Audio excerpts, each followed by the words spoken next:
Hello friends and welcome to my channel Sequential Biology. In the previous video we have discussed about phylum Cnidaria and their classification. Today we will discuss a very small phylum which is called as phylum Ctenophora. And the Ctenophora is derived from two words. The ctenos means comb and the poros means bearing. So they are also called as the comb bearing. Template are present in their body. This is a very small phylum and also called as sea walnut or the sea comb or sea gooseberries. They are also known as sea walnut or sea comb. And in previous classification, the Ctenophora has been placed as the subphylum of phylum Cnidaria, but now it is regarded as separate phylum. What are the phylum characters? They are exclusively marine and the solitary. That means they never form any colony and they are free swimming. They are not sedentary.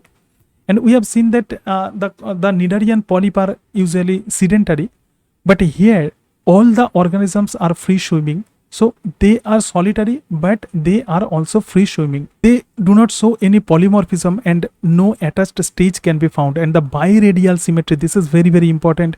They show the biradial symmetry with oral and aboral axis. And this is a diagram of a representative of this phylum.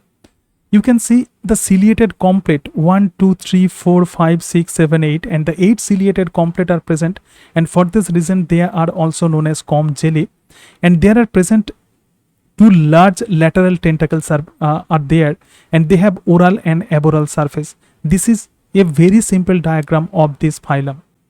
And they show the cell tissue grade level of organization. No organ or organ system grade of organization cannot seen in this phylum, and possesses photocyte or light producing structure, that is they are luminescent. They emit light and they make colorful of sea water.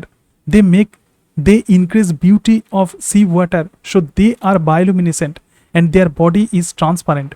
An external surface with 8 vertical rows of complete. 8 vertical rows of complete are fused cilia for locomotion. Then this complete is responsible for their locomotion, and for this reason they are known as comb jelly. Then these are the complete. The 8 vertical rows of complete are present, and this complete helps in their locomotion. A pair of long and the solid retractile tentacles are present. Retractile means the tentacle may come out or may enters into their body. And for this reason, this is known as the retractile tentacle. A pair of long, solid and the retractile tentacles are present here, and they are acylomate and diploblastic. This is also another important features.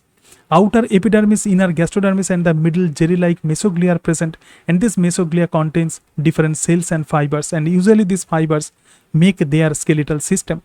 And the tentacles with adhesive and the sensory cell are the coloblast or the lasso cell. This is very, very important. And they have the tentacles, and the tentacles contains coloblast or the lasso cell, and which help in food capturing. Then the complete helps for their locomotion, and this coloblast or the lasso cell helps in food capturing. And the nidoblast absent. They have no nidoblast cell or the stinging capsule are absent except Euchlora rubra. In case of Euchlora rubra, the nidoblast cell are present, the only representative of this phylum which contain nidoblast cell, but all other representative of this phylum do not contain any nidoblast cell. Usually this is a very small phylum. 50 to 100 species are there, right? Only 50 to 100 species can be found in this phylum. And the digestive system with mouth and the 2 aboral anal pore are present. Nerve network below the comb rows and the statocyst, the network nervous system present. They are monoecious. That means they are hermaphrodite. That means male and female sex reproductive system are present in single individual, and their larvae is called as sidipede larva. This is another important point. Sidipede larva can be found in case of phylum Ctenophora. Skeletal, respiratory and the circulatory and excretory organs are absent. And this phylum is divisible into 2 important classes, Tentaculata and Nuda. These are the 2 important classes of this phylum Ctenophora. Tentaculata contains the 2 long aboral tentacle. When the 2 long aboral tentacles are present, they are known as Tentaculata. Example, velamen or also called as the venous girdle, and the plurobranchia and the tenoplana. though, so they are representative of class Tentaculata under phylum Ctenophora, and the nuda do not contain any tentacle, and for this reason they give names nuda. And predator of other ctenophores, the highly branched gastrovascular cavity can be found in this class. An example of this class are Bero. Common and scientific name of different representative: the venous girdle called as the velamen.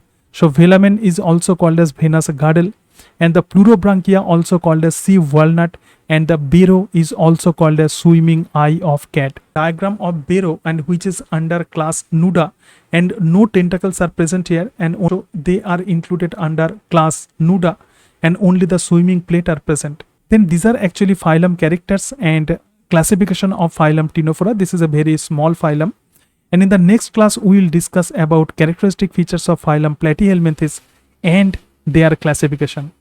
Oh, thank you, and that's it.